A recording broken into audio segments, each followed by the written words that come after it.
साथियों नमस्कार। पटना बिहार से मैं अमिताभ कुमार दास, आईपीएस 94 बैच, और आप देख रहे हैं मेरा अपना यूट्यूब चैनल दास बोले बिंदास।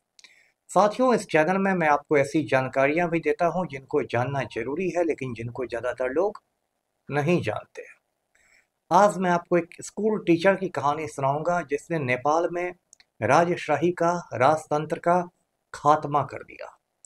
उस स्कूल शिक्षक का नाम है प्रचंड। ये बहुत रोचक और ज्ञानवर्धक वीडियो है, इसे आखिर तक दिल थाम कर देखिए। साथियों, नेपाल हमारा पड़ोसी देश है। हिमालय की गोद में बसा हुआ एक छोटा सा देश है जो दो बड़े बड़े देशों के बीच स्थित है, चीन और भारत के बीच। नेपाल से हमारे पुराने सांस्कृतिक संबंध रहे हैं। नेपाल में जाने के लिए हिंदुस्तानियों को वीज़ा की जरूरत भी नहीं पड़ती, सिर्फ पासपोर्ट पर आप नेपाल घूम सकते हैं। सन 1769 में 1769 में पृथ्वी नारायण शाह नाम के एक गोरखा राजा ने पूरे नेपाल को एकजुट किया था और शाह वंश की स्थापना की थी। उसके बाद नेपाल के राजा उसी शाह वंश के होते आए। राजा त्रिभुवन, राजा महेंद्र, राजा वीरेंद्र, ज्ञानेंद्र, और 2008 तक ये राजशाही की परंपरा चली और 2008 में राजतंत्र का खात्मा हुआ और नेपाल को एक गणतंत्र बना दिया गया, यानी रिपब्लिक। और इसमें सबसे बड़ी भूमिका जिसने निभाई उसका नाम है प्रचंड। ये जो प्रचंड है, इनका जन्म एक गरीब ब्राह्मण परिवार में हुआ था, नेपाल के पोखरा में। ये पोखरा एक बहुत खूबसूरत हिल स्टेशन है, बिहार से ज़्यादा दूर नहीं है। बिहार से बहुत सारे पर्यटक वहाँ जाते हैं, सैलानी जाते हैं। और प्रचंड के बचपन का नाम था छवि लाल। ये जो बच्चा था छवि लाल, ये बहुत गरीब बच्चा था। फटे पुराने कपड़े पहनकर स्कूल जाता था, नंगे पैर जाता था, बारिश में भीगता हुआ जाता था, लेकिन पढ़ने में बहुत तेज था। जब स्कूल का रिजल्ट निकलता तो छवि लाल को सभी विषयों में सबसे ज़्यादा अंक आते। इंग्लिश में सबसे ज़्यादा अंक, गणित में सबसे ज़्यादा अंक, नेपाली भाषा में सबसे ज़्यादा अंक, रसायन शास्त्र, भौतिकी, संस्कृत, कोई भी विषय बोलिए, छवि लाल को हाईएस्ट नंबर आते थे। तो छवि लाल के स्कूल के हेडमास्टर ने कहा कि इतना अच्छा बच्चा और नाम है छवि लाल। तो हेडमास्टर ने स्कूल का रजिस्टर मंगवाया और छवि लाल का नाम काटकर उसकी जगह नाम लिख दिया पुष्प कमल, यानी कमल का फूल। और दहाल चूंकि उस परिवार का सरनेम था, इसलिए उनका पूरा नाम हो गया पुष्प कमल दहाल। पुष्प कमल दहाल ने आगे चलकर चितवन से अपनी शिक्षा प्राप्त की। चितवन जिला जो है वो भी बिहार की सीमा से, चंपारण की सीमा से सटा हुआ जिला है। चितवन में एक बहुत बड़ा राष्ट्रीय उद्यान भी है, नेशनल पार्क भी है। उसी चितवन से पुष्प कमल दहाल ने पढ़ाई की, लेकिन पढ़ाई के बाद उनको सरकारी नौकरी कोई ढंग की मिल नहीं सकी और वो स्कूल शिक्षक बन गए। कुछ साल उन्होंने बच्चों को पढ़ाया, लेकिन 1979 में 1979 में उन्होंने स्कूल शिक्षक की नौकरी छोड़ दी और कम्युनिस्ट पार्टी में शामिल हो गए। उस कम्युनिस्ट पार्टी का नाम था सीपीएन फोर्थ कन्वेंशन। सीपीएन का मतलब हो गया कम्युनिस्ट पार्टी ऑफ नेपाल। इस पार्टी का नाम अगले सालों में कई बार बदला। पहले इसका नाम था सीपीएन फोर्थ कन्वेंशन, बाद में इसका नाम हो गया सीपीएन मशाल, फिर इसका नाम हो गया सीपीएन यूनिटी सेंटर, और आजकल इसका नाम है सीपीएन माओइस्ट सेंटर। इस नई पार्टी में बहुत तेजी से पुष्प कमल दहाल की पहचान बनने लगी और जल्दी ही वो इस पार्टी के बड़े नेताओं में शुमार किए जाने लगे। उसके बाद धीरे धीरे साल बीतते गए। उसके बाद आया 1996, 1996। उस समय इस पार्टी के सबसे बड़े नेता थे बाबूराम भट्टराई। बाबूराम भट्टराई ने नेपाल सरकार को 40 मांगों की एक सूची सौंपी और कहा कि यदि ये मांगे नहीं मांगी गई तो हम लोग सरकार के खिलाफ जन युद्ध छेड़ देंगे। जनयुद्ध, जिसको इंग्लिश में पीपुल्स वार कहते हैं, ये जो चीन के नेता थे माओ माओ जेडोंग की ये अवधारणा थी पीपुल्स वार की, और इसी लोक युद्ध के जरिए माओ ने चीन पर कब्जा किया था।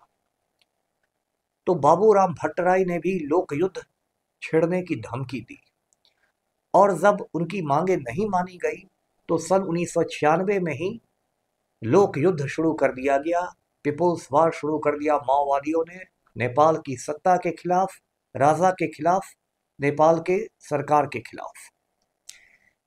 और पुष्प कमल दहाल को माओवादियों की सेना का प्रमुख बनाया गया।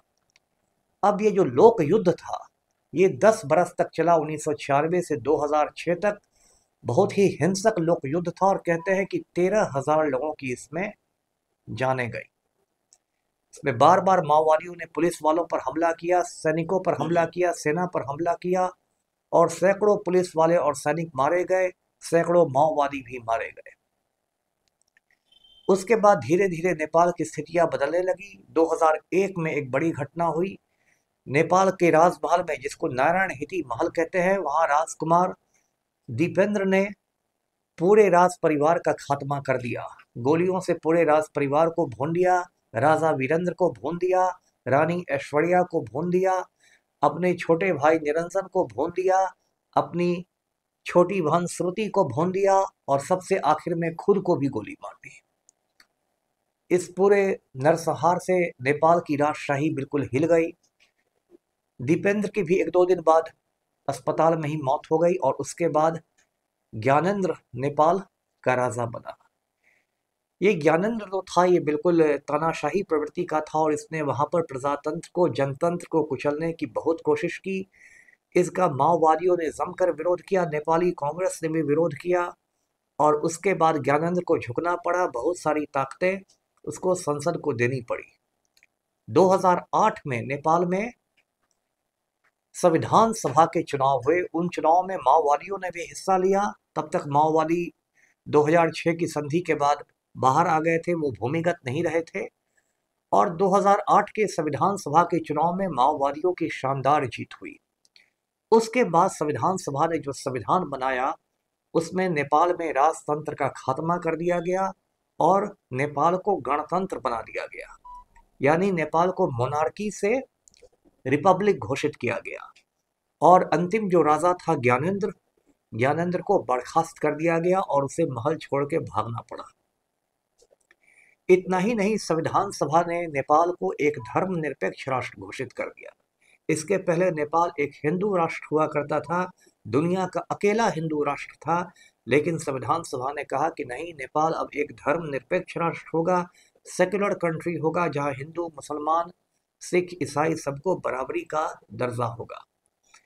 इस तरह पुष्प कमल दहाल, जिसने अपना नाम भूमिगत होने के बाद प्रचंड रख लिया था, उस एक पूर्व स्कूल टीचर ने नेपाल के राजतंत्र का खात्मा कर दिया, नेपाल में राजशाही खत्म कर दिया, और राजा के महल को, जो नारायण हिती महल था, उसको संग्रहालय में बदल दिया गया, म्यूजियम में बदल दिया गया। यदि आपको भी कभी काठमांडू जाने का मौका मिले तो काठमांडू में आप इस नारायण हिती म्यूजियम को देखना नहीं भूलिएगा। यहाँ राजा महाराजाओं की बहुत सारी चीजें रखी गई है। संयोग से मैं दरभंगा का रहने वाला हूँ। दरभंगा भी बागमती नदी के किनारे है, और काठमांडू भी बागमती नदी के किनारे है। बचपन में मैं जब स्कूल में पढ़ता था तो अक्सर मेरे दिमाग में ख्याल आता था कि यदि मैं बागमती में कूद जाऊं और तैरना शुरू कर दूं तो सीधे दरभंगा से काठमांडू पहुंच जाऊंगा।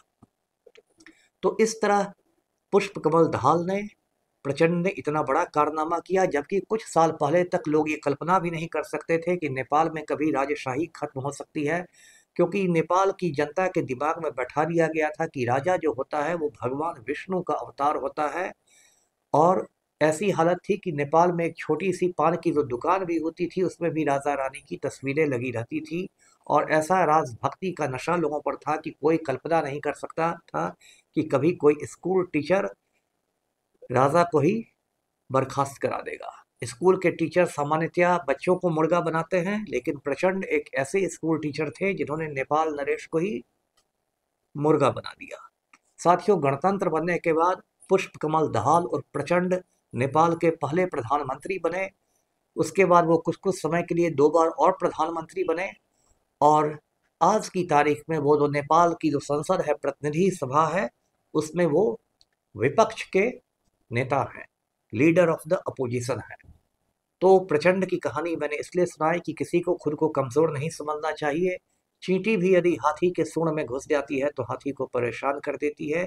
एक स्कूल के सामान्य शिक्षक ने नेपाल के राजा को, जिसे विष्णु का अवतार माना जाता था, उसे बर्खास्त कर दिया। इस वीडियो को लाइक करें, शेयर करें, चैनल को सब्सक्राइब कीजिए।